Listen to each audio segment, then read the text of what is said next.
Ladies and gentlemen, the action continues with a special attraction in the heavyweight division scheduled for 6 rounds. Introducing to you first, to my left in the blue corner, he comes to the ring tonight wearing a kilt with Royal Stuart tartan and weighed in at 16 stone, 8 pounds, 8 ounces.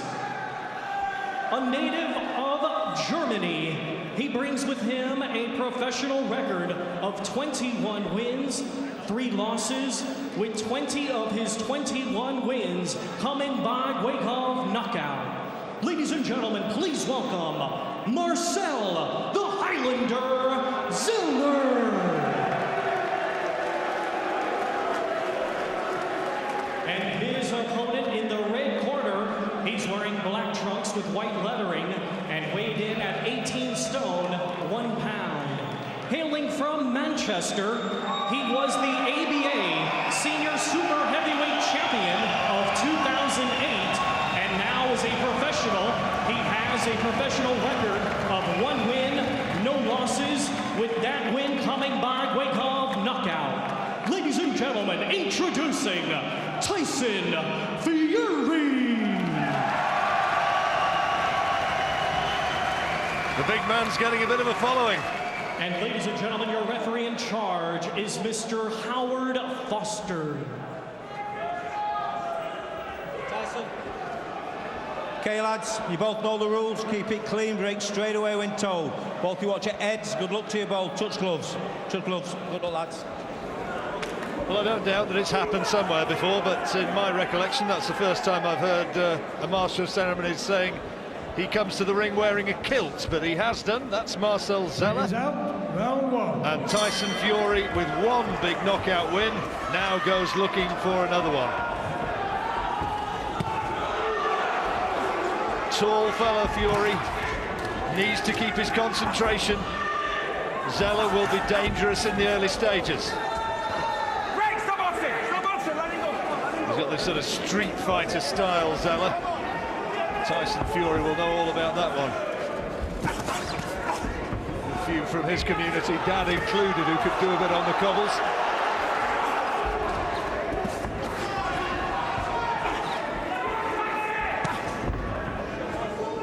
I'd like to see a much more cautious approach from Fury in the first round, at least, because, you know, Zeller's going to come swinging and winging for him. Just needs to be just a little bit cautious. You know, he's got the height, he's got the reach. Oh, that's a good right hand. Zeller felt that one, really good quality shot. Come on, let's have a bit more. Well, I think Tyson will probably oblige, but he can't afford to get careless.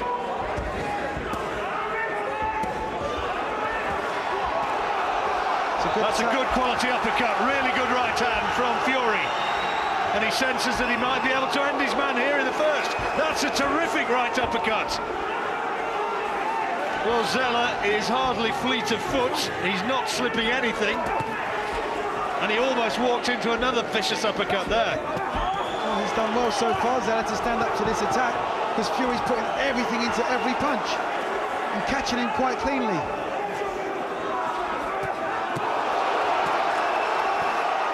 Big uppercut again. Employs that right hand with great effect. Zeller's still on his feet. You know, we've seen guys fall over from lesser punches. Well, there's only so many he can take, surely.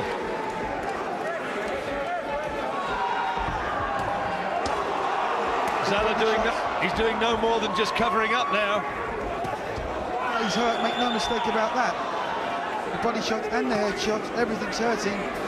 He's keeping his defense, he's keeping his composure. Fury, incidentally, looks very much physically better than he did on his debut. He came back from honeymoon on that occasion, went in at 18 stone 9, this time 18 stone 1, and he looks a far fitter man. It's a danger shot, that's swinging overhand right from Zeller. Well, he'll need to be, Fury, he'll need to be on his game, because, you know, this guy hasn't fallen over or looked to take the easy way out. Another terrific uppercut from Fury, but Zeller takes it again.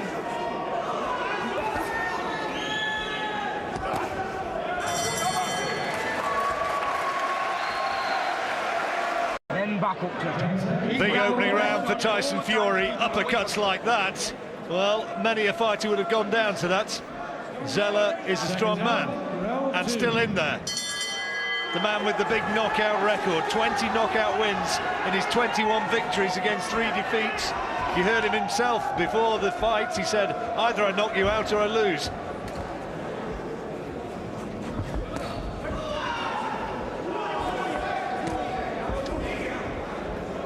I like Fury when he uses the jab. Don't see too many heavyweights in this day using that jab. It's better when he uses it and puts the right hand through. But, you know, he works the body really well as well for a big man as he is. Zeller, incidentally, while you were at the advertising break, was getting 1 or 2 rather interesting words in his corner, which I can tell you were amusing, but had possibly better not be repeated verbatim. Suffice to say that the opening shot was, well, you lost the war and you are losing this as well, but it was a bit, he said a little bit more than that.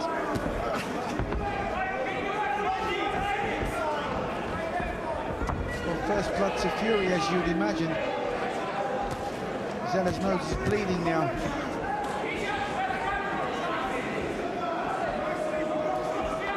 There was a lot of laughter from those who heard what was said, incidentally. Even a wry smile from Zeller. Tyson is putting a lot into these, and Zeller's suggesting he's not being hurt. Fury's just got to be careful that he doesn't punch himself out. Absolutely. You know, he's got a game Zeller in front of him. Very game indeed.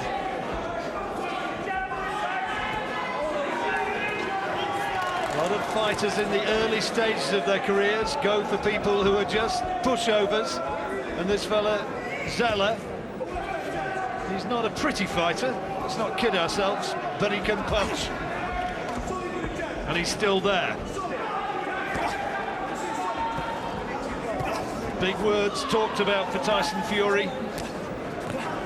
And in a sense, by saying those sort of things, he puts himself under pressure to deliver and under pressure to look spectacular. He went looking for that first round win, and his work rate has notably slowed here in the second. Absolutely, because he's put so much into the opening rounds and into this round. Zeller's still there. Zeller's got one chance of winning, and that's that big overhand right that he likes to swing. Well, it's almost, he almost sends a telegram before it's delivered, doesn't he? It's sort of, here it comes, mate. Oh, it's a good shot. Another shake of the head. Those are big punches from Fury. Zeller takes them all. And here comes some more.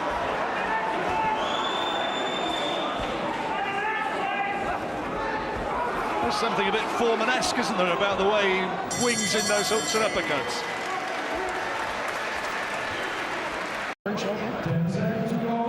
Good attack from Fury in the closing seconds of that second round, and when he's back on the ropes there, Zeller is being looked at very closely by referee Howard Foster, and he's been told by his own cornermen between rounds, don't just lie on the ropes, because as you do so, the referee's looking and he will see it.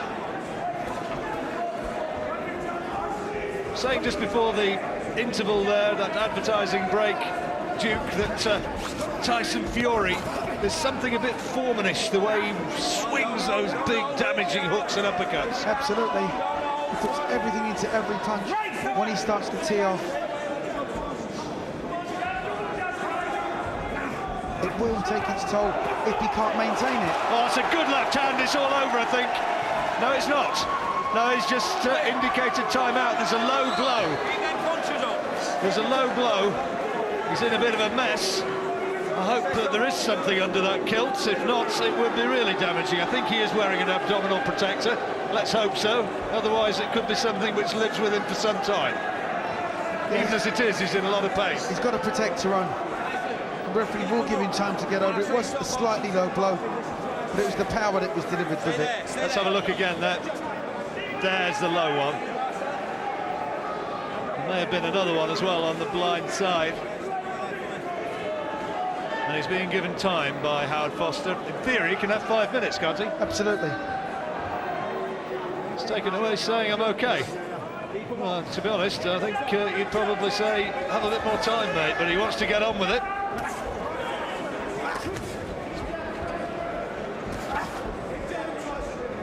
He's a hard guy, Marcel Zeller. He certainly is. There are a few Scottish flags, incidentally, in the crowd. Of course, they're here to fight to support Lee McAllister, who's fighting later on. But they were giving Marcel Zeller, kilt and all, plenty of cheers when he came into the ring. He's been told by his corner that he's got to roll in, got to get into range, and not just lie back on the ropes. Easier said than done. If Fury can catch him with one of the uppercuts that he throws, the right uppercut in particular, which he throws with a lot of venom, the fight will be over. Fury just looking for his opportunity, content to jab his way in and then land clubbing body shots like that. That was a big right hand, that one, which hammered into the ribcage. Fury doing a better job in this round of keeping his hands up. But just nearly stopped a right hand there. Got to keep the hands up, chin down, breathing heavily. Fury put a lot of effort in. A little bit of an idiosyncrasy. He took a right hand there as well. There's an idiosyncrasy as he just pulls at the waistband of his shorts and his protector, Tyson Fury, and as he does so, just leaves himself open to those overhand rights. That's a good shot. Kilt came up a bit there. Now the referee's got to be having a look here. Howard Foster is poised. He's saying to Zeller, you've got to do something, you've got to throw. Bravely, the German is still there and still trying to land. There's the uppercut again, Duke. That hurt. That really hurt. He will have to throw back. The referee will stop this fight. Make no mistake, if these punches are not answered. Zeller complaining that was low, and it's been stopped. It's been stopped by the referee, and he is furious about that. He dropped his gloves because he said it was a low blow, and he is furious about that. He's a proud guy, Marcel Zeller. He didn't want it to be ended there. He thought he'd still got more to offer, but in the third round, the fight is over, and Tyson has won. Tyson Fury has won for a second time. And big applause from the crowd for Marcel Zeller, who really made a fight of it, but the young Tyro registers another victory. Well, he did a good job. You know, he backs him up, he gets both hands working, he caught him flush, stepped across, looked for the angle to come back with another punch, didn't quite see it, got straight back to the jab. Well, Howard Foster was looking here. Now, there's that one which was borderline low, and then there's another one after that which comes in which was low there. That's when the gloves came down and he said, oh, come on, what's going on? And then, with one more blow landed, the fight is all over. Premature or correct? Correct. Well, that's from Duke McKenzie, and there's a celebrating 20-year-old Tyson Fury from near Manchester, and he is victorious once more. How good is he? We won't know for several years to come. He's going to be on a steep learning curve. He says that he wants to go looking for a British title next year when he's 21. Who knows? But for now, it's 2 out of 2 for the big fella Tyson Fury. Ladies and gentlemen, here is the official time. 2 minutes, 50 seconds of round number 3. Our referee in charge, Howard Foster, stops the contest. Your winner, Tyson Fury. Well, he looked Foreman-esque, according to John Rawling, but that is a great learning fight and a really tough one as well, actually, for just his second professional fight for Tyson Fury. And ladies and gentlemen, our British lightweight title fight is coming up very shortly. When you rejoin us, we'll be talking to Mr. Fury. Yeah, back with us in Wigan and back with us with Tyson Fury. 2 wins out of 2, but a great learning fight for you, that one. Yeah, good learning fight. Kid had 20 knockouts out of 21 wins, 3 losses. So I don't know any heavyweights in the world who started off with opponents like that. I made to send shockwaves around the world, and I think I've done that tonight. And he was a very, very tough fella. He was upset when it ended. Would you have liked to have a bit more action in there? I think the referee made the right decision because he was getting we felt that every too. punch. He was getting shook up with every punch I was hitting him with. He was crippling with the body shots. I don't know what the referee was up to, but I thought I hit him smack under the rib cage with one of them hooks, and he said it was low. I think he could have been finished in that round, but got a bit more experience out, and I hope everyone who comes to support me and everyone watching me like my performance. You've got a good variety of punches in your locker, haven't you? Yes, this is just a chip off the iceberg though. I had 4 weeks to get fit for this fight, and just imagine having 20 years of not training right or eating right, and 4 weeks of eating right and training right, and this is what shape I'm in. Imagine what it'll be like after 3 years of eating and training right. And you're convinced you're going to be British champion, what, this year even, perhaps? Oh yeah, this year, without a doubt. It's all up to Mick anyway. But if the fighters out there will fight me, then I'm willing. Okay. Just got to get a bit fitter, and I'm always learning, never stop learning. Well, I don't know if you've seen any videos or pictures of a fighter called George Foreman in his prime, but that's what our commentators were comparing you to tonight. That's high praise. Well, George Foreman's one of my superheroes, so to be compared to him is just an astonishment, really. Listen, that's a really good effort, and perhaps you can go back and have something to eat now, or you'll, let yourself go a bit, because I know you worked very hard over Christmas and sort of trained all the way through, didn't you? Yeah, well, I didn't really have no rest. I sacrificed Christmas for this fight, but I can be a lot fitter and I can learn a lot more. But it's just a learning fight, but it's okay fighting Latvians and things. He's had 1 fall, lost 15, sure. And had been knocked out 7 times. This kid had come to fight, he'd come to win, and he's a big banger. So imagine what I can be like against when I've had 7 or 8 or 10 fights. Absolutely. We look forward to seeing him all. Very well done. Let's have a quick word with Mick Henderson.